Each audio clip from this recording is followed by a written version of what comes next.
എന്തിനാ ഞങ്ങൾ അങ്ങനെ നോക്കുന്നേ? അല്ലെന്ന് പറഞ്ഞില്ലേ?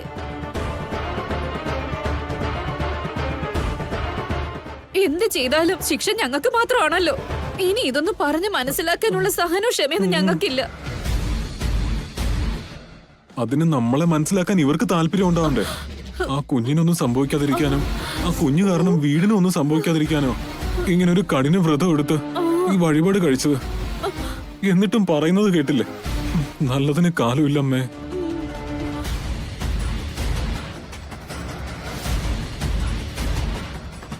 അത് ശരിയാ വരുണേ. എനിക്ക് വിശന്നിട്ട് നിക്കാൻ വയ്യടാ. ദേഹം മുഴുവനും പഴുത്തിരിക്കുക. അതിന്റെ കൂടെ മനസ്സിനെ നോവിക്കുന്ന വാക്കുകളും. എനിക്കൊന്നും കേക്കണ്ട. വാടാ പോയേക്കാം. ബ്രോ, അത് ജ്യൂസാണോ? ക്യാരറ്റ് ജ്യൂസാ? വേണോ? ആ വേണം. വേണ്ട വേണ്ട. ഇതിന്റെ എരിവ് ചിലപ്പോ നിനക്ക് ശരിയാവില്ല വരുണേ. എരിവ് എന്തിനാടാ? അതേ എന്തോമ്മേ, രണ്ടുപേരും കാലത്തോട്ട് ഒന്നും കഴിച്ചിട്ടില്ലല്ലോ. അപ്പൊ ജ്യൂസ് ചേരില്ല എന്ന് പറഞ്ഞതാ. ആദ്യം ചെന്ന് കുറച്ച് മോര് കുടിക്കേ. മോരോ? മോരിന്റെ കൂടെ ചോറും കൂടി കിട്ടുവോ? ചോറ് ചോറ് ചോറ് വേണം. എവിടെ ചോറ്? അയ്യോ, ഇത് എന്തൊരാർത്തിയ. ലക്ഷ്മി, അവർക്ക് ഭക്ഷണം വിളമ്പി. ശരി. ഒഴുക്കി.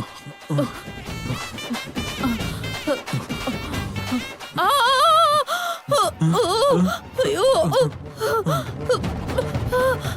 അയ്യോ അയ്യോ അയ്യോ, എനിക്ക് തീർന്നേ. അയ്യോ അയ്യോ, വിശക്കുന്നു. അയ്യോ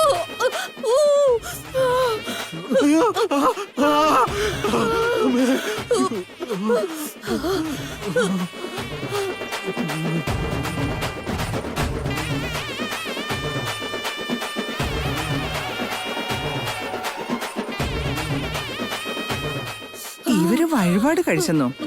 എനിക്ക് വിശ്വാസം പോരാ കൗസല്യ. ദൈവമേ, ഒരു വാ ചോറ് പോലെ എടുത്ത് കഴിക്കാനാവുന്നില്ല. ഇനിയെങ്കിലും ചെയ്തു കൂട്ടിയത് എന്താണെന്ന് മനസ്സിലാക്കിയാൽ മതി. നമുക്ക് നോക്കാം. അയ്യോ, ഇതെന്തൊരു കഷ്ടമോ. വിശന്നിട്ട് ഒരു ഉരുള പോലും കഴിക്കാൻ പറ്റുന്നില്ല. ഇനി എന്താ ചെയ്യാ? അയ്യോ അയ്യോ.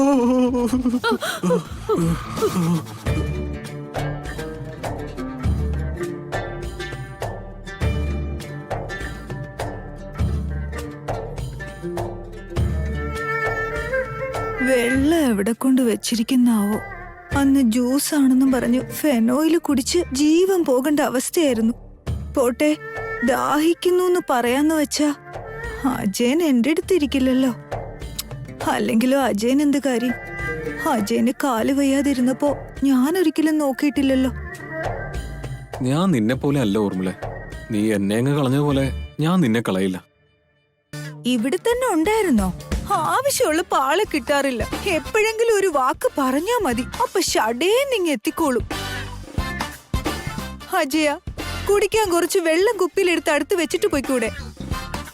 ഞാൻ ഇവിടെ ഇരിക്കുമ്പോ വെള്ളം അവിടെ എവിടെയെങ്കിലും കൊണ്ട് വെച്ചാ കണ്ണില്ലാത്ത ഞാൻ എങ്ങനെ എടുത്ത് കുടിക്കും? മനഃപൂർവ്വം ഓർമ്മളെ ഞാനത് അവിടെ നിന്ന് മാറ്റി വെച്ചേ. മനഃപൂർവ്വം ചെയ്തതാണെന്നോ? ഇപ്പൊ എനിക്ക് മനസ്സിലായി. അന്ന് ഞാൻ നോക്കാഞ്ഞ കാരണം ഇപ്പൊ നിങ്ങക്ക് തോന്നിയ പോലെ എന്നെ ഇട്ട് വട്ട് തട്ടുകയല്ലേ?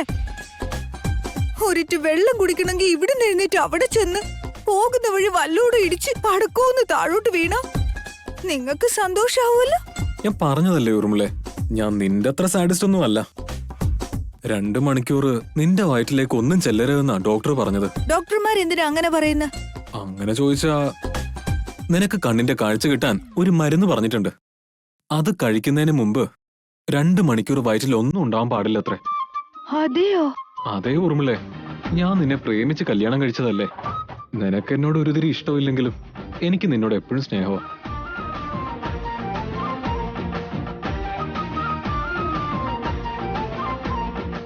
നിന്റെ കാഴ്ച നിനക്ക് തിരിച്ചു കിട്ടി. ഒരു നല്ല ഭാര്യയായി എന്നോടൊപ്പം ജീവിച്ച നമ്മുടെ ജീവിതം സ്വർഗ തുല്യമായിരിക്കും ഓർമ്മളെ. അത് ഞാൻ എത്രമാത്രം കൊതിക്കുന്നുണ്ടെന്നോ. എന്റെ കാല് വയ്യല്ലോ എന്നോർത്ത് നീ ഒരു നിമിഷം പോലും വേദനിച്ചിട്ടില്ല. പക്ഷെ നിന്റെ ജീവിതം പോയല്ലോ എന്നോർത്ത് വിഷമിച്ചിട്ടുണ്ടല്ലോ.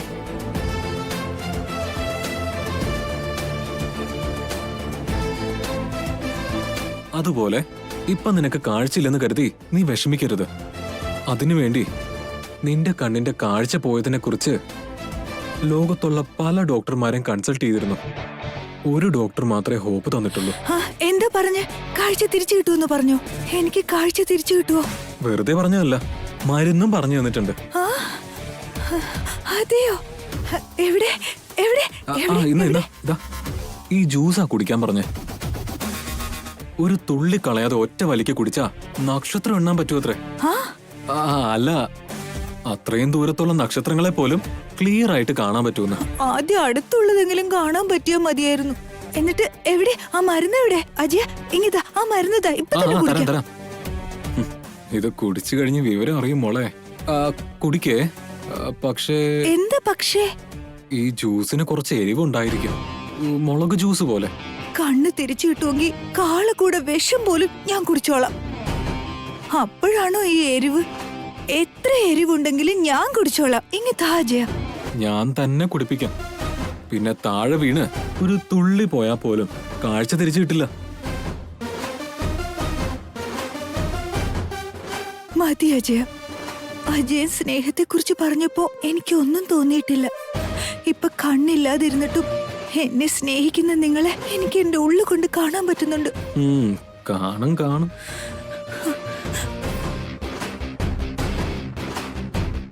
നീ ഇത് കുടിക്കടി.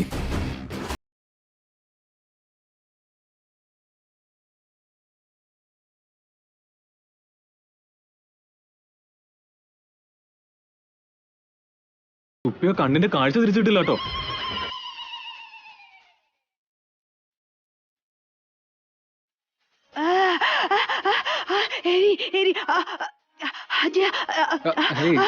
നിക്ക്. അയ്യോ, എരിന്ന്. മുളക് പോലെന്നല്ലേ പറഞ്ഞ? ഇതൊരു ഒന്നൊന്നര മുളകായിപ്പോയി. കാഴ്ച കിട്ടണമെങ്കിൽ സഹിക്കണം. ഇങ്ങനെ കരഞ്ഞ് കണ്ണീര് നീരൊഴുകി പോകുമ്പോ ആ നീരിനൊപ്പം പൊടിയിൽ കലർന്ന വിഷവും ഒലിച്ചു പോകുന്നാ പറഞ്ഞേ. അപ്പോഴേ കാഴ്ച തിരിച്ചു കിട്ടുള്ളൂ അത്ര. എനിക്ക് വയ്യേ, എനിക്ക് സഹിക്കാൻ പറ്റില്ല. എന്നാ പിന്നെ ഈ മരുന്ന് കളഞ്ഞേക്കട്ടെ. അയ്യോ, വേണ്ട അജയ, വേണ്ട. വേഗം താ. നീ കുടിക്കോടി, എനിക്കറിയാം. കുടിക്കേ.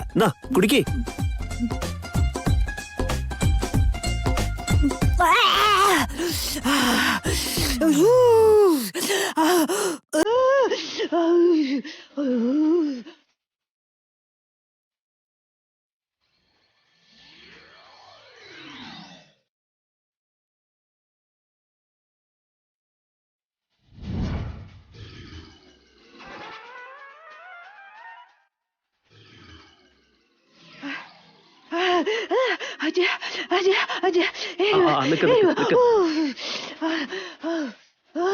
അയ്യോ,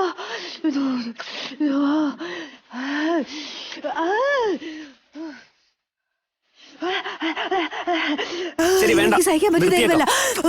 അയ്യോ, വേണ്ട. ഞാൻ ഒരു കാര്യം ചെയ്യാം. മൊത്തം ഒന്ന് ചെങ്ങ തന്നേക്ക്. ഒറ്റ വലിക്ക് ഞാൻ അങ്ങ് കുടിച്ചേക്കാം. മൊത്തം ഞാൻ കുടിച്ചേക്കാം. തന്നേക്ക്.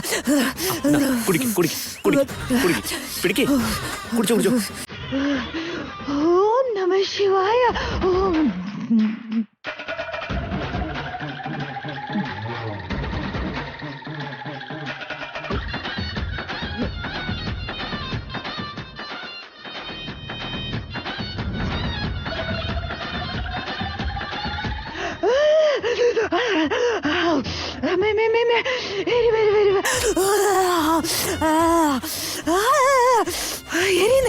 കുടിക്കാൻ വെള്ളം. വെള്ളവും അതിലുള്ളതൊന്നും കഴിക്കരുത്. മരുന്നിന്റെ കോൺസെപ്റ്റ് എന്താ? എരിവ് സഹിക്കാൻ കഴിയാതാവുമ്പോ കണ്ണീര് പുറത്തേക്ക് വരണമെന്നല്ലേ? വെള്ളം കുടിച്ചാൽ നീറ്റലുണ്ടാവില്ലല്ലോ. മരുന്നിന്റെ ഫലം കിട്ടയില്ല, നിനക്ക് കാഴ്ചയും കിട്ടില്ല. അപ്പൊ പിന്നെ ഇതുപോലെ കുടിക്കേണ്ടി വരും. അയ്യോ, വേണ്ട. ഞാൻ എത്ര എരിവാണേലും സഹിച്ചോളാം. ഊർമിള, നീ ഇവിടെ തന്നെ നിന്നോണേ. കണ്ണ് കാണാൻ പറ്റുമെങ്കിൽ പുറത്തേക്ക് ഇറങ്ങിയാൽ മതി. അതുവരെ പുറത്തേക്ക് ഇറങ്ങരുതേ. ഓക്കെ, ഇവിടെ തന്നെ ഇരിക്കണം. ശരി അജയ. അജയ ഇരിക്കെ, കണ്ണ് നേരെ ആയിക്കോളൂ കേട്ടോ. അവിടെ ഇരിക്കെ, സമാധാനമായിട്ട് ഇവിടെ നനങ്ങരുതേ. ഞാൻ ദാ ഇപ്പൊ വരാം.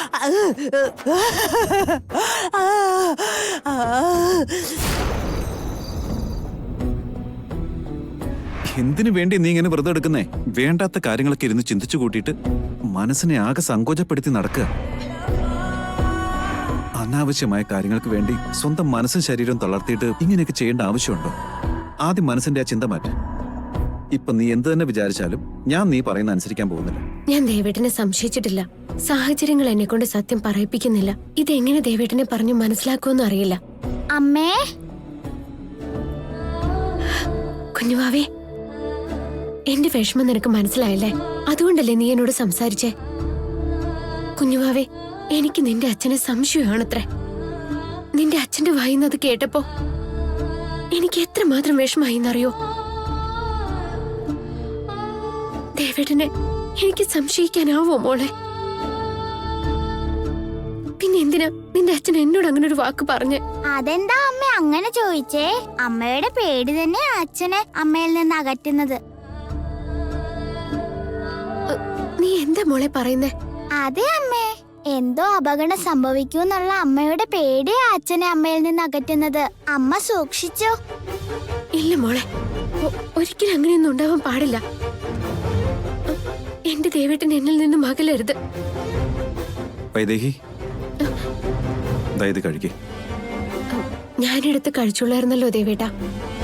അനാവശ്യമായ ചിന്തകൾക്കിടയിൽ നീ ഇപ്പൊ കഴിക്കാൻ മറന്നുപോയിക്കൊണ്ടിരിക്കുക. നമ്മുടെ അവസ്ഥ എന്തെങ്കിലും ആയിക്കോട്ടെ, കുഞ്ഞിന്റെ കാര്യത്തിൽ ഒരു കുറവും ഉണ്ടാകാൻ പാടില്ല. അത് മറക്കുവരുത്. കഴിക്കേ. ഇപ്പൊ എന്നോട് കഴിക്കാൻ പറയുന്നത് നമ്മുടെ കുഞ്ഞിന് വേണ്ടിയാണ്, അല്ലാതെ എനിക്ക് വേണ്ടിയല്ല അല്ലേ? നീ എന്തൊക്കെയാ ചിന്തിച്ചു കൂട്ടുന്നേ? കുഞ്ഞിന്റെ ആരോഗ്യത്തെക്കുറിച്ച് ചിന്തിക്കുന്ന അച്ഛൻ കുഞ്ഞിന്റെ അമ്മയെ കുറിച്ചൊരു വാക്ക് പോലും പറഞ്ഞില്ല. നിങ്ങൾ രണ്ടുപേരും എന്റെ രണ്ട് കണ്ണുകളാ. അപ്പൊ നമ്മൾ മൂന്നുപേരും ഒന്നല്ലേ? പക്ഷെ നിനക്ക് അങ്ങനെ ഒരു ചിന്തയില്ലാത്തത് നിന്റെ മനസ്സിൽ മറ്റെന്തോ കിടക്കുന്നുണ്ടാ? അയ്യോ, അങ്ങനെയൊന്നുമില്ല. ഞാൻ ദേവേട്ടനെ സംശയിക്കുന്നു തോന്നുന്നുണ്ടോ? സ്വപ്നത്തിൽ പോലും അങ്ങനെ ഉണ്ടാവില്ല. ഒരു പക്ഷെ അങ്ങനെ ഒരു അവസ്ഥ ഉണ്ടായാ വൈദേഹി പിന്നെ ജീവനോടെ ഉണ്ടാവില്ല. സത്യമായിട്ടും. പിന്നെന്തിനാ നീ ഇങ്ങനെ പേടിക്കുന്ന വൈദേഹി? നമ്മുടെ ചുറ്റുമുള്ള രാക്ഷസന്മാര് നമ്മൾ പോലും അറിയാതെ ദേവേട്ടനെ അവരെ അപകടപ്പെടുത്തുന്നുള്ളതാ ദേവേട്ടന്റെ ഇപ്പോഴത്തെ പേടി. അതല്ലാതെ ഇപ്പൊ എന്റെ മനസ്സിൽ വേറെ ഒന്നുമില്ല ദേവേട്ട. അവരിപ്പൊ ഇനി എന്ത് ചെയ്താലും നമ്മുടെ കുഞ്ഞാവ നമ്മളോട് പറയുമല്ലോ. പിന്നെന്തിനാ പേടിക്കുന്നേ? കുഞ്ഞുവാവയ്ക്ക് ഇപ്പൊ എല്ലാം അറിയാൻ സാധിക്കുന്നില്ല. ഒരു പക്ഷെ അറിഞ്ഞാലും ആ അപകടത്തിൽ നിന്ന് രക്ഷപ്പെടാനുള്ള വഴി കണ്ടെത്താനായില്ലെങ്കിലോ? ഇതിനെയാ ഞാൻ നിന്റെ അനാവശ്യമായ പേടിയെന്ന് പറഞ്ഞത്. എന്തോ സംഭവിക്കാൻ പോവുക എന്ന് ഓർത്ത് പേടിച്ചോണ്ടിരിക്കുക. അതിനെക്കുറിച്ച് നമ്മൾ അറിഞ്ഞാൽ പിന്നെ പേടിക്കേണ്ട കാര്യമില്ലല്ലോ. അതുകൊണ്ട് നിന്റെ മനസ്സിലുള്ള എല്ലാ ചിന്തകളും മായ്ച്ചു കളഞ്ഞേക്ക്. എന്നെ എങ്ങനെ രക്ഷിക്കണമെന്ന് എനിക്ക് നന്നായിട്ട് അറിയാം. സത്യമായിട്ടും ദേവേട്ട, ഞാൻ ദേവേട്ടനെ ഒരിക്കൽ പോലും സംശയിച്ചിട്ടില്ല. ഇനി ഒരിക്കലും അങ്ങനെ പറയല്ലേ. ശരി, അങ്ങനെ ആവട്ടെ വൈദേഹി. ഇനി അങ്ങനെ പറയില്ല. ഇത് കഴിക്കേ.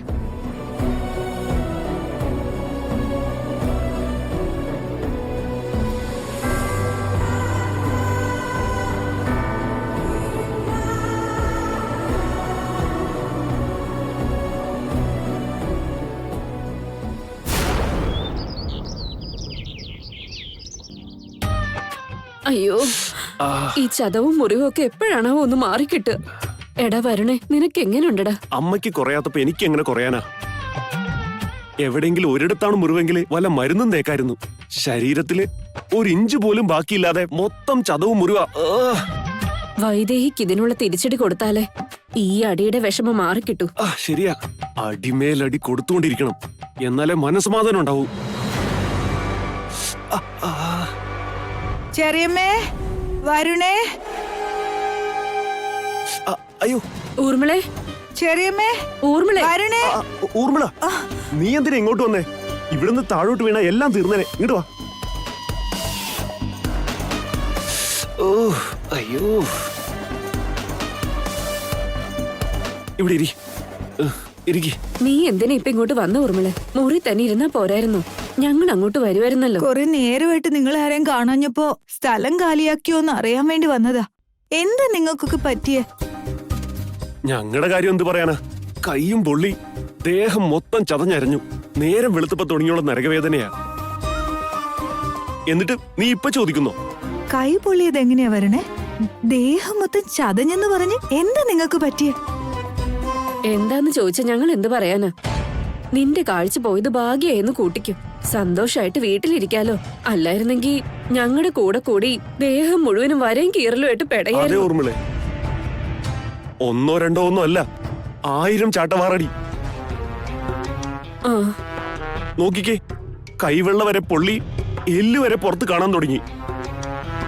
നിന്നെ പോലെ ഞങ്ങൾക്കും കാഴ്ചയില്ലായിരുന്നെങ്കിൽ അനങ്ങാതെ വീട്ടിൽ തന്നെ ഇരുന്നേനെ. ഏയ് ഒന്ന് നിർത്ത്. കൈ പൊള്ളിയത് എങ്ങനാടാ? 6 ചാട്ടവാറ് കൊണ്ട് അടിച്ചെന്നാ? അതും 1000 അടിയെന്നൊക്കെ പറഞ്ഞ? ഊർമിളെ, വൈദേഹിയെ ഫോളോ ചെയ്ത് ഞങ്ങൾ അമ്പലത്തിൽ പോയതാ.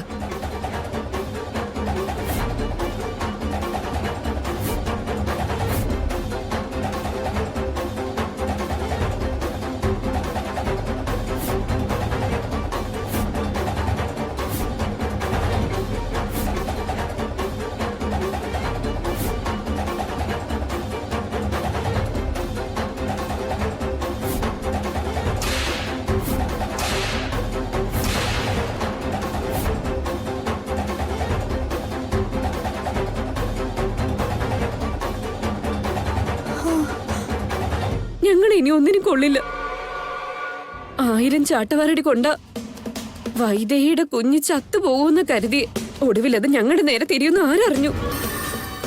വൈദേഹിക്ക് നേരെ എന്ത് പ്ലാൻ ചെയ്താലും ഒന്നും വർക്കൗട്ട് ആവുന്നില്ല. നേരെ തിരിച്ചടിക്കുകയും ചെയ്യുന്നു. നിങ്ങളുടെ പ്ലാൻ അവിടെ നിൽക്കട്ടെ. മറ്റൊരു പ്ലാൻ ഞാൻ നിങ്ങളോട് പറഞ്ഞത് എന്തായി? എന്ത് പ്ലാൻ? ഏയ് എന്താ പറയണേ നീ അങ്ങനെ ചോദിക്കുന്ന? നീ എന്റെ അടുത്തേക്ക് വന്നപ്പോ ഞാൻ പറഞ്ഞു തന്നല്ലേ?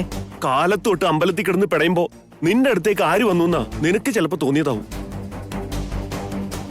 കണ്ണിന് കാഴ്ചയില്ലല്ലോ. വല്ല തൂണിന്റെ അടുത്ത് ചെന്നപ്പോ വരുണാണെന്ന് കരുതി പറഞ്ഞിട്ടുണ്ടാവും. എന്റെ കണ്ണിന്റെ കാഴ്ചയല്ലേ നഷ്ടപ്പെട്ടുള്ളൂ. എന്റെ ചെവിക്ക് ഒരു കുഴപ്പവും പറ്റിയിട്ടില്ല. തൂണിനോട് സംസാരിച്ചു അത്രേ. ഞാൻ പറഞ്ഞതെല്ലാം കേട്ട് ശരിയെന്നും പറഞ്ഞു പോയിട്ട് ഇപ്പൊ വേറൊരു കഥ എന്നോട് തന്നെ പറയുന്ന എന്തിനാ? അയ്യോ, ഞാൻ വീട്ടിലുണ്ടായിരുന്നില്ല ഊർമിളെ. പിന്നെ എങ്ങനെ ഞാൻ സംസാരിക്കാനാ? നിനക്ക് എന്തോ പറ്റി ഊർമിളെ?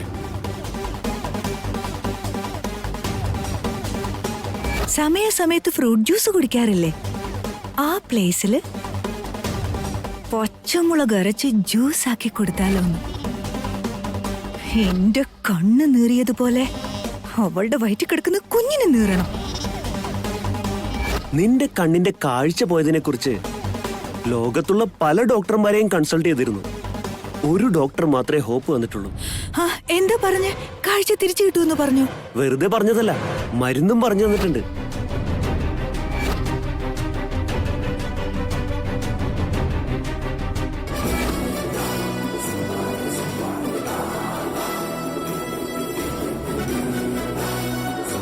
അപ്പോ ഞാൻ പറഞ്ഞതൊക്കെ കേട്ട് അത് എന്റെ മേലെ പ്രയോഗിക്കുകയായിരുന്നല്ലേ? അയ്യോ, ഞാനൊന്നും കേട്ടിട്ടില്ലെന്ന് പറഞ്ഞില്ലേ? പിന്നല്ലേ നിന്റെ നേരെ പ്രയോഗിക്കാൻ. ഏയ് നീയൊന്നും അല്ല വരണേ. എന്റെ ഭർത്താവ് കൊന്തൻ അജയനോ? എന്നെ ടോർച്ചർ ചെയ്യാൻ വേണ്ടി അയാൾ എന്റെ കഴുത്തിൽ താലി കെട്ടിയെന്ന് തോന്നുക. കണ്ണിന്റെ കാഴ്ച നഷ്ടപ്പെട്ടപ്പോ തൊട്ട് എന്നിട്ട് വട്ട് തട്ടുക. എന്താ ഊർമിള സംഭവം? അജയൻ വരണിനെ പോലെ സൗണ്ട് മാറ്റി എന്നോട് സംസാരിച്ചതായിരുന്നു. ഞാനും അത് വരുണല്ലേന്ന് വിശ്വസിച്ച് വൈദേഹിയുടെ വയറ്റിൽ കിടക്കുന്ന കുഞ്ഞിനെ കൊല്ലാൻ വേണ്ടി ജ്യൂസിനകത്ത് പച്ചമുളക് അരച്ച് ചേർത്ത് അതിൽ പഞ്ചസാരയും ചേർത്ത് അവളെ കൊണ്ട് കുടിപ്പിക്കാൻ പറഞ്ഞു. അതും കേട്ടിട്ട് പോയ അജയൻ വൈദേഹിയെ കുടിപ്പിക്കാൻ പറഞ്ഞ മുളക് ജ്യൂസ് കൊണ്ടുവന്ന് എന്നെ കൊണ്ട് കുടിപ്പിച്ചു വരണേ. അമ്മോ, നമ്മൾ രക്ഷപ്പെട്ടു. ആ നീറ്റല് സഹിക്കാൻ പറ്റാണ്ട് ഞാൻ കിടന്ന് പെടയുമായിരുന്നു. നാവ് പൊള്ളിട്ട് ഇതുവരെ മാറിയിട്ടില്ല. ഒരൊന്നൊന്നര എരിവ് നീറ്റല് വരുന്നു.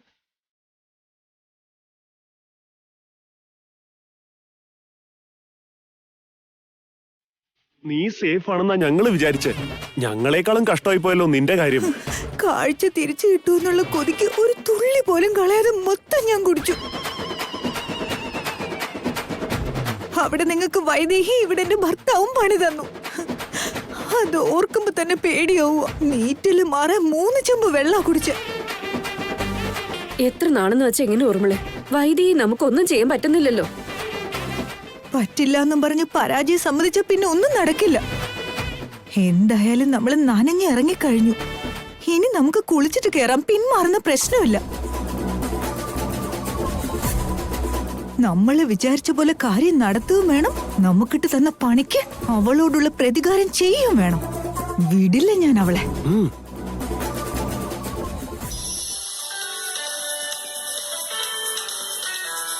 ആരാടാ ഇപ്പൊ ഫോണില്? ആരുമില്ലമ്മേ, ഞാനിപ്പോ വരാം. എന്നാ പോയിട്ട് വാ. ഹലോ. ഹലോ സർ, ഞാൻ വസുമതിയാ സംസാരിക്കുന്നത്. ഓ, നീയായിരുന്നോ?